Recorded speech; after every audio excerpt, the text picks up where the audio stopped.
दोस्तों आज 17 दिसंबर है, तो चलिए आज के बनने वाले हरियाणा करंट अफेयर के क्वेश्चनों को हम रिवीजन कर लेते हैं। लेकिन उससे पहले मैं आपको बता दूं कि अगर आप हमारे चैनल पर पहली बार आए हैं और आप हमारे पिछले क्वेश्चनों को याद करना चाहते हैं हरियाणा करंट अफेयर की, तो आपको पिछली वीडियो देखने की जरूरत नहीं है। आप हमारे पिछले क्वेश्चनों को PDF के रूप में डाउनलोड करके पढ़ सकते हैं। 1 महीने की PDF आपको 15 रुपये में, 6 महीने की 40 रुपये में और 1 साल की 60 रुपये में मिल जाएगी। सभी लिंक डिस्क्रिप्शन में अवेलेबल हैं, आप चाहें तो वहाँ पर जाकर इन्हें डाउनलोड भी कर सकते हैं। दोस्तों अगर आपको डाउनलोड करना नहीं आ रहा है या फिर आपको कोई भी प्रॉब्लम आ रही है तो आप यहाँ पर इस QR कोड को स्कैन कर लीजिए और उसके बाद जितने भी महीने की आपको PDF चाहिए उतने पेमेंट आप पेटीएम, वॉलेट, UPI, गूगल पे या फ़ोनपे से कर सकते हैं और उसका स्क्रीनशॉट स्क्रीन पर दिए गए WhatsApp नंबर पर हमें सेंड कर दीजिए। तो जो PDF फाइल है वो हम आपको WhatsApp के द्वारा भी सेंड कर देंगे। तो चलिए शुरू करते हैं आज की वीडियो। पहला प्रश्न है, हरियाणा सरकार ने कब तक TB मुक्त प्रदेश करने का लक्ष्य रखा है? तो ये लक्ष्य रखा गया है 2025 तक। प्रदेश सरकार का 2025 तक TB मुक्त प्रदेश करने का लक्ष्य है। पानीपत जिले में पिछले साल के मुकाबले इस साल 21.70% कम TB के केस मिले हैं। पिछले साल 3687 केस मिले थे, जबकि इस बार 2887 केस मिले हैं। इस बार मास्क का प्रयोग करने से भी TB की रोकथाम में बहुत कमी आई है। निक्षेप पोषण योजना के तहत अभी तक 42,76,000 रुपये लोगों को उनके खाते के माध्यम से दिए गए हैं। स्थानीय सरकारी अस्पताल में CB नेट मशीन लगाई गई है, जिसमें एक साथ 4 टेस्ट किए जा सकते हैं, जिनकी रिपोर्ट भी सिर्फ 2 घंटे में ही मिल जाती है। पोषण योजना के तहत मरीजों को जनवरी से अक्टूबर 2020 तक 42.76 लाख का भत्ता दिया जा चुका है। TB रोग एक बैक्टीरिया के संक्रमण के कारण होता है। इसे फेफड़ों का रोग माना जाता है, लेकिन यह फेफड़ों से रक्त प्रवाह के साथ शरीर के अन्य भागों में भी फैल सकता है। यह रोग सांस के जरिए शरीर में प्रवेश करता है।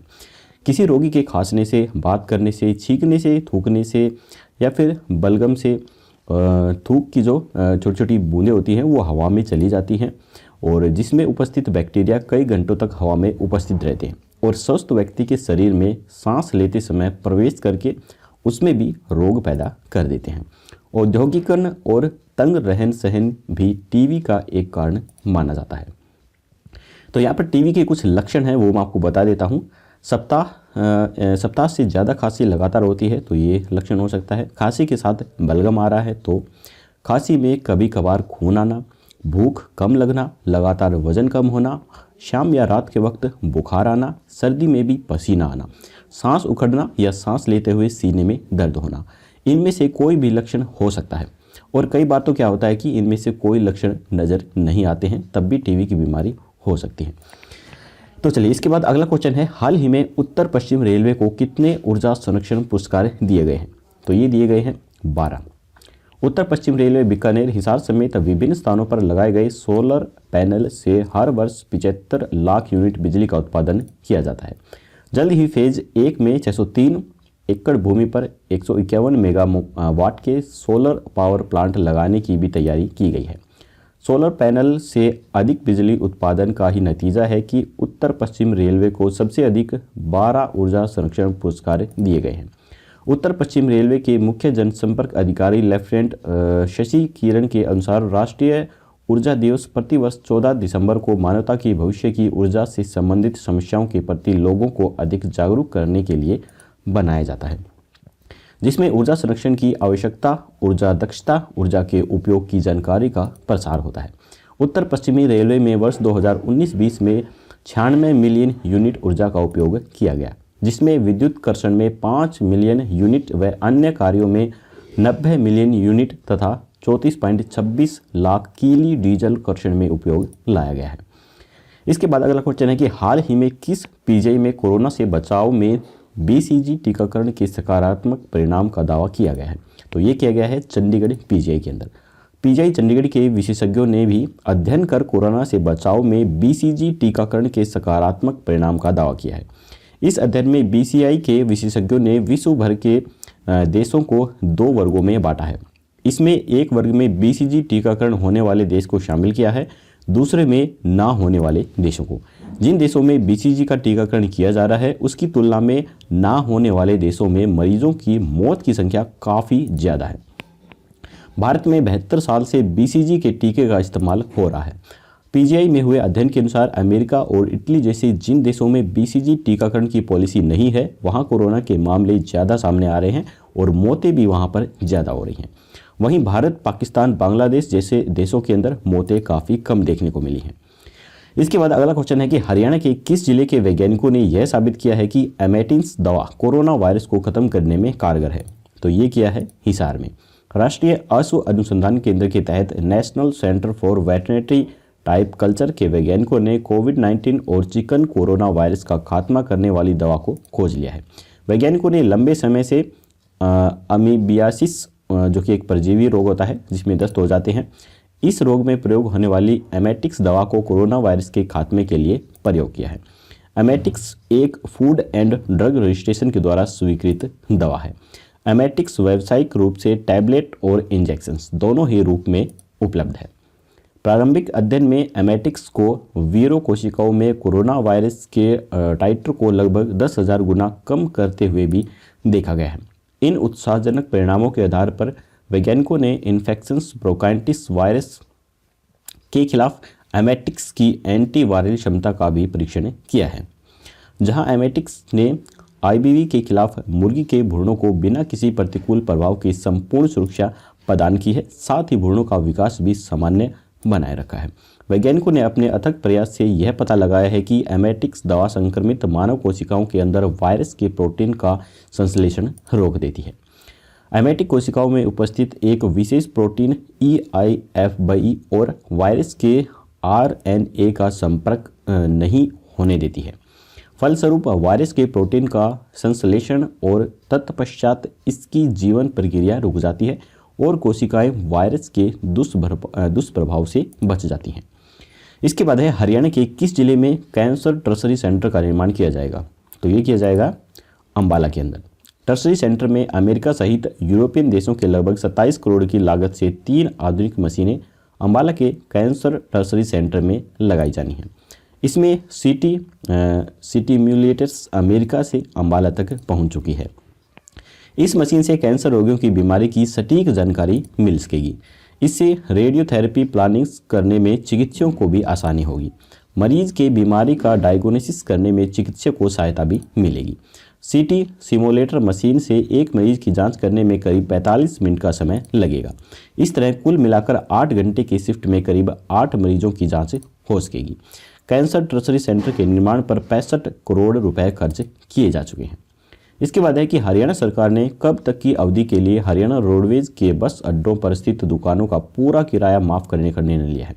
तो ये निर्णय लिया गया है 1 अप्रैल से 30 जून तक।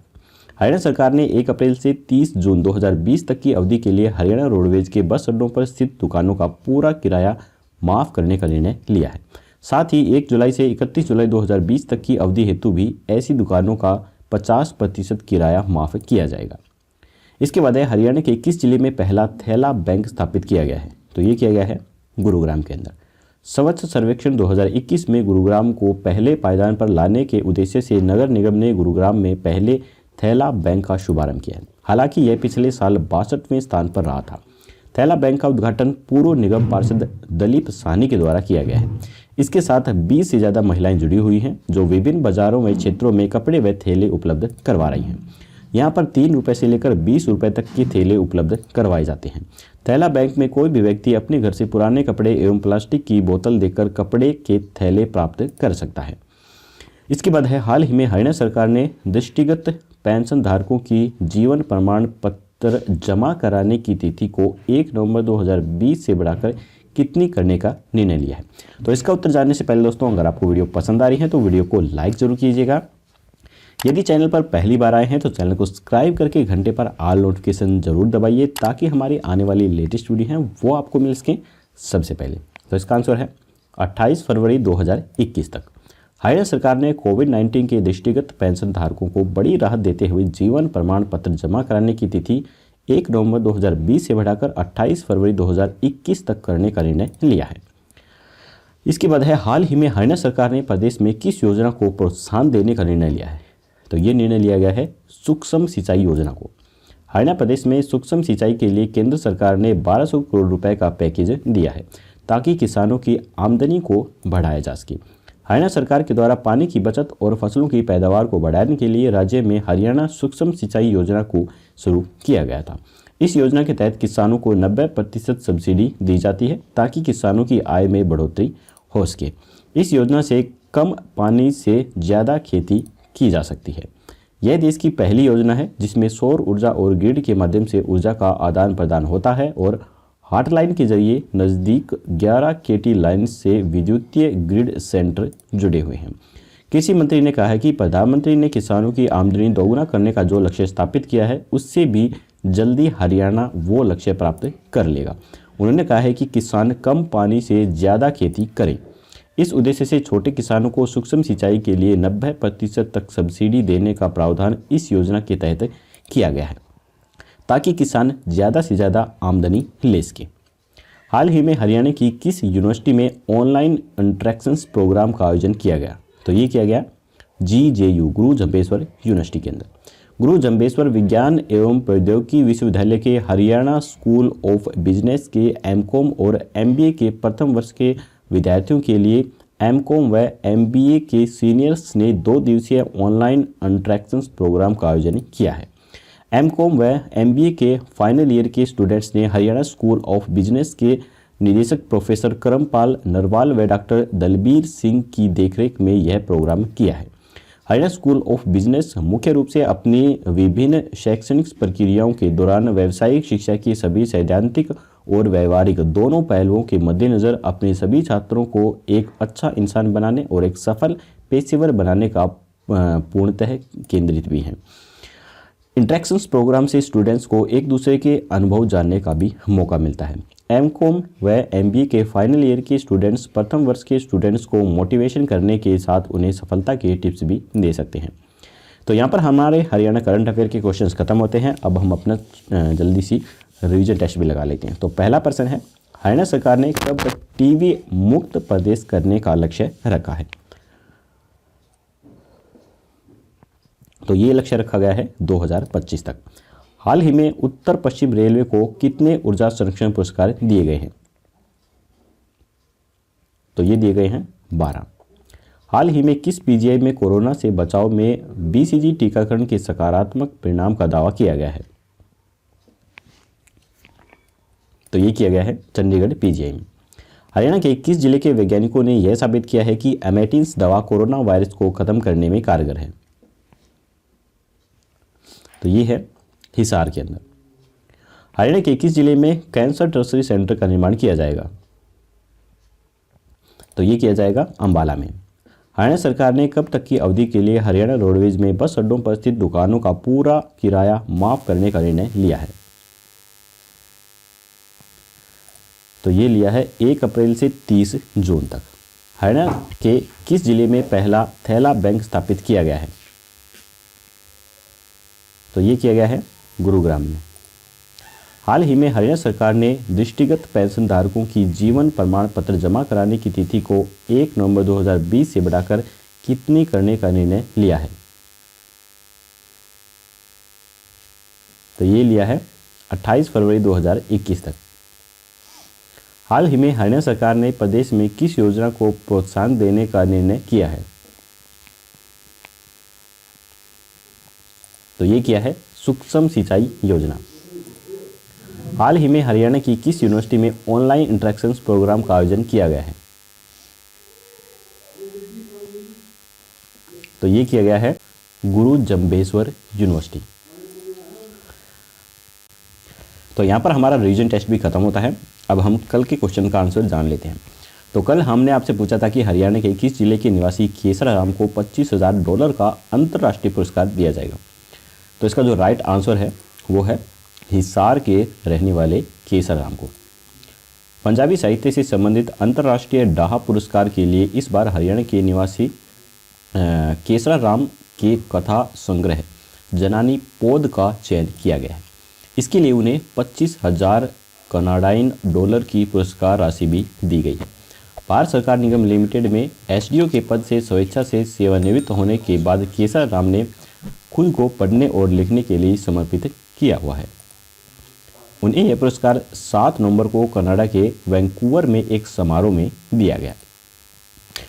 तो चलिए अब हम देख लेते हैं आज का क्वेश्चन।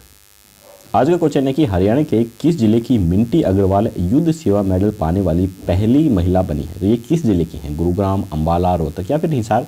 आपको राइट ऑप्शन हमें कमेंट बॉक्स में बताना है। तो आज की वीडियो दोस्तों यहीं पर खत्म होती है। अगर आपको वीडियो पसंद आई हो तो लाइक जरूर कीजिएगा और चैनल को सब्सक्राइब करना बिल्कुल मत भूलिए। तो कल मिलेंगे ऐसी ही एक और नई वीडियो के साथ। तब तक के लिए जय हिंद, जय भारत।